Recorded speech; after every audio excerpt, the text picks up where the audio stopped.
अस्सलाम वालेकुम मतिउल्लाह जान MJ TV। आज जस्टिस मुज़ाहिर अली अकबर नकवी के इस्तीफ़े का दूसरा दिन है और जस्टिस नकवी के ख़िलाफ़ सुप्रीम जुडिशल काउंसिल की कार्रवाई इस्तीफ़े के बाद पहला दिन। चीफ जस्टिस काजी फ़ाइज़ ईसा की सरबराही में सुप्रीम जुडिशल काउंसिल का इजलास खुली अदालत में हुआ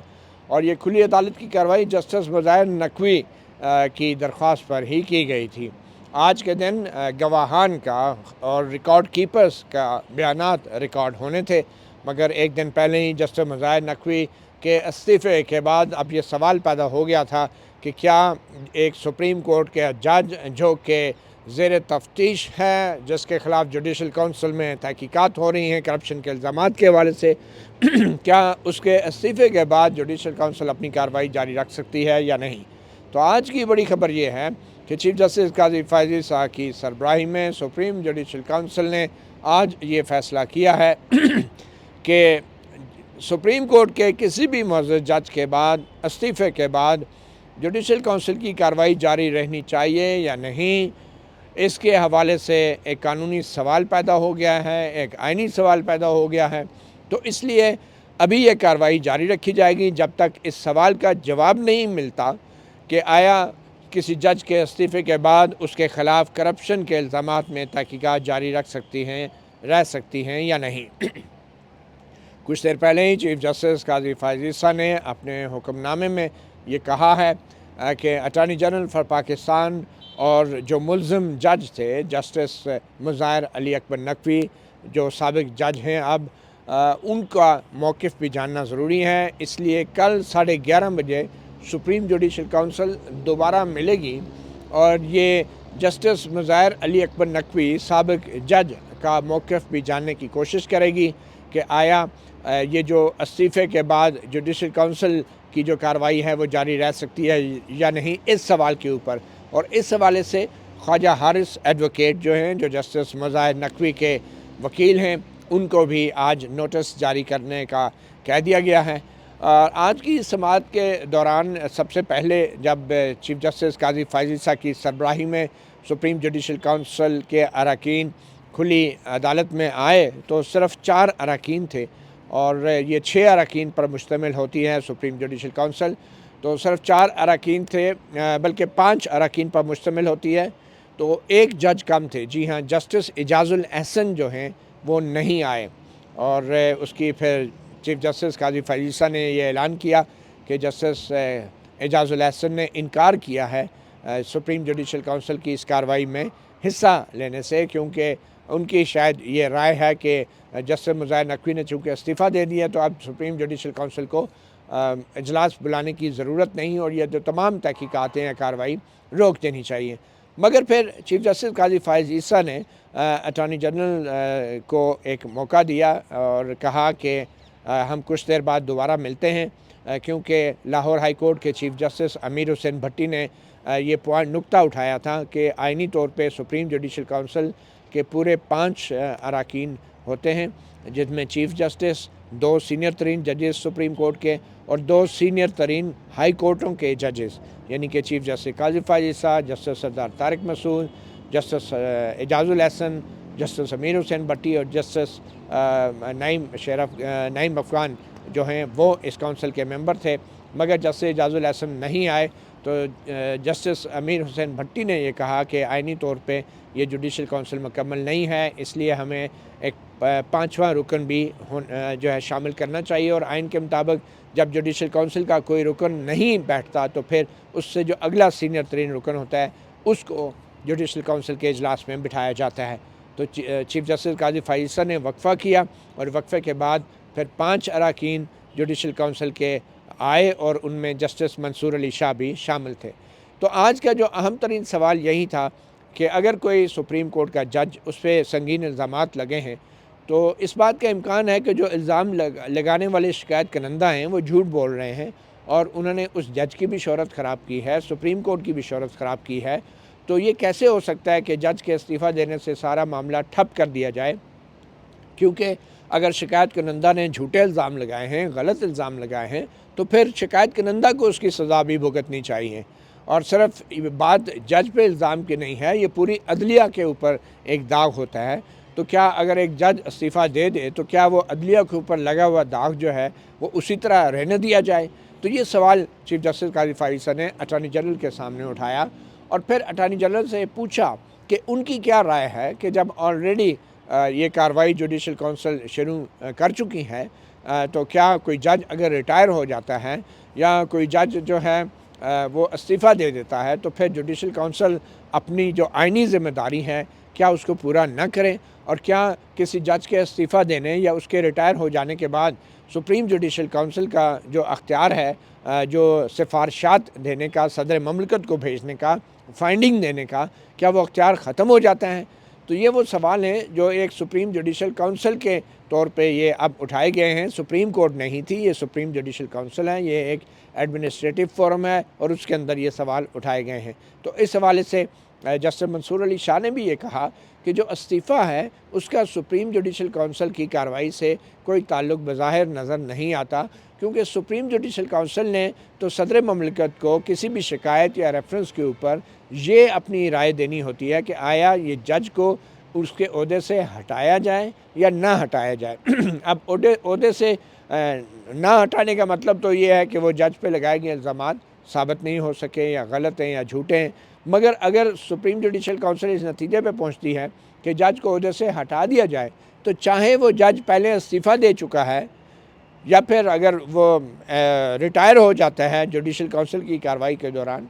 तो भी अगर जुडिशल काउंसिल कहती है कि ये इस ओहदे से इसको हटा दिया जाए, तो अगर वो इस्तीफ़ा भी दे चुका है तो उसका मतलब ये होगा कि फिर वो उस ओहदे का अहल नहीं था, यानी कि फिर वो इस्तीफ़ा देने के बाद भी वो ये तसव्वुर होगा कि वो अपने ओहदे से हटाया गया है, जिसका कॉन्सिक्वेंस ये हैं, जिसका नतीजा ये है कि वो जज फिर अपनी पेंशन और मराहत नहीं ले सकेगा, वो अपने नाम के साथ जस्टिस रिटायर्ड नहीं इस्तेमाल कर सकेगा। तो ये उसके नताइज हैं। तो जैसे मंसूर अली शाह का ये कहना था कि जो रिमूवल है जज का वो मामला टोटली डिफरेंट है और जो रेजिग्नेशन है वो मामला टोटली डिफरेंट है। चीफ जस्टिस काजी फ़ाइज़ ने अपने आज की जुडिशल काउंसिल की कार्रवाई के आखिर में ये भी कहा कि हो सकता है कि वो जज जो है किसी भी दबाव की वजह से इस्तीफ़ा दे सकता है। हो सकता है वो असूलों की खातिर उसने इस्तीफ़ा दिया हो सकता है उसने एहतजाजन इस्तीफ़ा दिया या हो सकता है किसी का दबाव हो उस पर और उसको नाजायज़ मजबूरी की हालत में इस्तीफ़ा उससे ले लिया गया हो। मगर सुप्रीम कोर्ट किसी दबाव में नहीं आती और सुप्रीम कोर्ट की कोई मजबूरी नहीं होती। सुप्रीम कोर्ट जो है वो इस वजह से कि किसी जज ने इस्तीफ़ा दे दिया है, अपने ऊपर इदारे के ऊपर लगाए गए दाग जो है वो धोए बगैर अपनी कार्रवाई को ख़त्म नहीं कर सकती। तो इस हवाले से भी अटॉर्नी जनरल से राय ली गई, तो अटॉर्नी जनरल ने भी आज तकरीबन इस बात को तस्लीम किया और उनके अटॉर्नी जनरल के दलाइल को भी आज के हुक्मनामे का हिस्सा बनाया गया है कि माजी में चीफ जस्टिस साकिब निसार के ख़िलाफ़ एक शिकायत आई थी और चीफ जस्टिस साकिब निसार ने एक तवील अरसा, तकरीबन 2 साल से ज़्यादा अरसा, उस शिकायत के ऊपर कोई अमल नहीं होने दिया, क्योंकि वो ख़ुद चीफ जस्टिस थे। और जून 2023 में जब chief justice Saqib Nisar retire हो गए तो फिर जस्टिस मुनीब अख्तर और जस्टिस इजाज़ुल हसन 2 जजों ने जो आइनी दरख्वास्त थी जस्टिस साकिब निसार के हवाले से कि इनके ख़िलाफ़ कार्रवाई की जाए, वो अब रिटायर हो गए और हमने तो पहले शिकायत की थी, ये वेमेन एक्शन फोरम की दरख्वास्त थी, उसके ऊपर एक फ़ैसला दिया और उसमें जस्टिस मुनीब ने ये लिखा कि जब कोई जज रिटायर हो जाता है तो उसके ख़िलाफ़ जुडिशल काउंसिल किसी किस्म की कार्रवाई नहीं कर सकती। तो अटॉर्नी जनरल ने जब इस फ़ैसले का हवाला दिया तो अटॉर्नी जनरल ने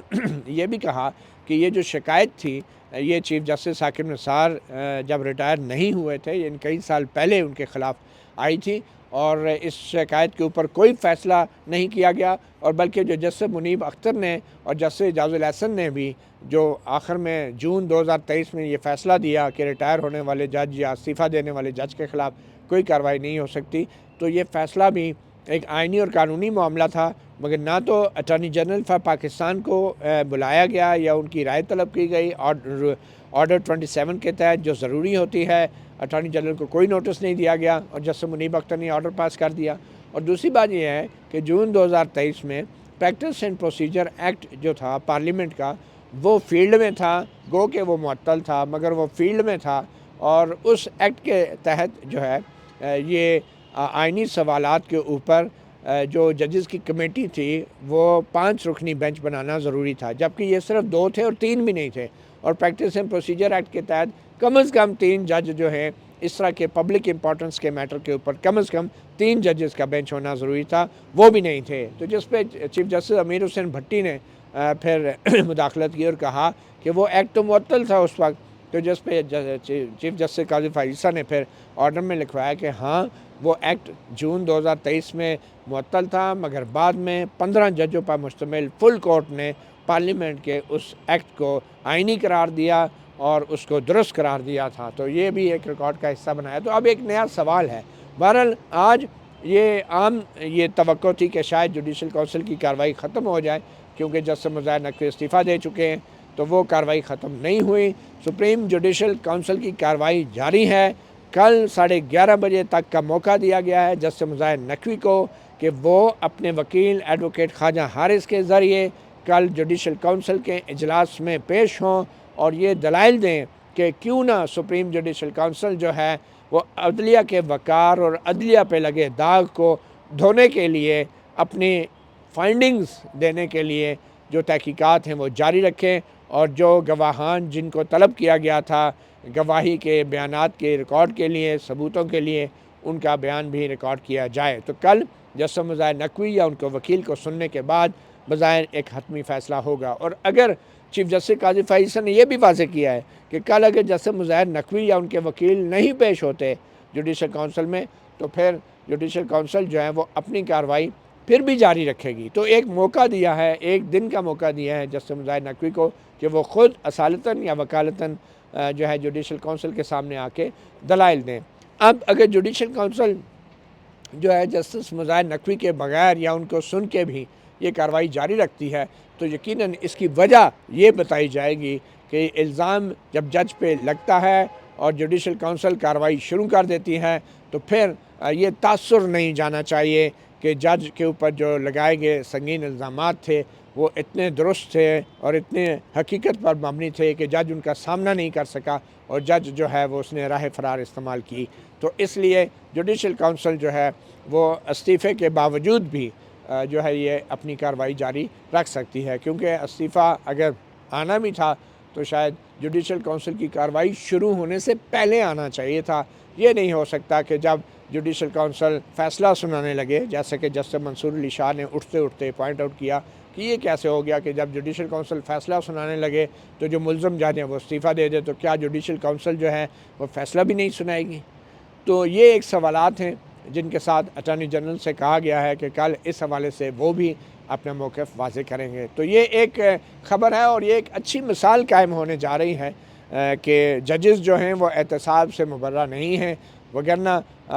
जैसे माजी में होता रहा है जजेस इस्तीफ़ा देते रहे हैं और उनके ख़िलाफ़ मज़ीद कार्रवाई नहीं होती रही। तो चीफ जस्टिस काजी फाइज़ ने आइन के आर्टिकल 209 के उन शिकों को भी हवाला दिया और उसमें उन्होंने कहा कि आइन की उन शिकों में ये कहीं नहीं लिखा कि अगर जज रिज़ाइन कर दे तो जुडिशल काउंसिल अपनी कार्रवाई जारी नहीं रख सकती। आइन में लिखा है कि जुडिशल काउंसिल जो कार्रवाई शुरू करती हैं तो फिर उसके ऊपर अपनी फाइंडिंग देती हैं, अपनी राय देती है, अक्सरियत के साथ राय देती है, और ये जुडिशल काउंसिल की आइनी ज़िम्मेदारी है। तो चूँकि आइन के आर्टिकल 209 में ये नहीं लिखा कि जज के इस्तीफ़ा देने की सूरत में जुडिशल काउंसिल जो है वो अपने काम रोक देगी, तो इसलिए इस्तीफ़ा कोई जज दे या ना दे, सुप्रीम जुडिशल काउंसिल आइन के आर्टिकल 209 के तहत जब कार्रवाई शुरू करती है तो उसका मंतकी अंजाम तक पहुँचाना सुप्रीम जुडिशल काउंसिल की आइनी ज़िम्मेदारी हो जाती है। अब देखें कल जस्टिस मुज़ाहिर नकवी जो हैं वो सुप्रीम जुडिशल काउंसिल की कार्रवाई में असालतन या वकालतन पेश होते हैं या नहीं, और अगर कल पेश नहीं होंगे तो आज भी जो गवाहान बुलाए गए थे कल भी उनको हाज़िरी के लिए कहा गया है। कल से उनकी गवाही और उनके बयानात कलम बंद होना शुरू हो जाएंगे। और ये जहन में रखा जाए कि जस्टिस मुज़ाहिर नकवी अगर इस काउंसिल की कार्रवाई का हिस्सा नहीं भी बनेंगे तो ये काउंसिल की कार्रवाई जो है ये पब्लिक कार्रवाई है, ये ओपन कोर्ट में ये कार्रवाई जारी है। मतियुल्लाह जान MJ TV से इतना ही, इजाज़त दीजिए। अल्लाह हाफ़िज़।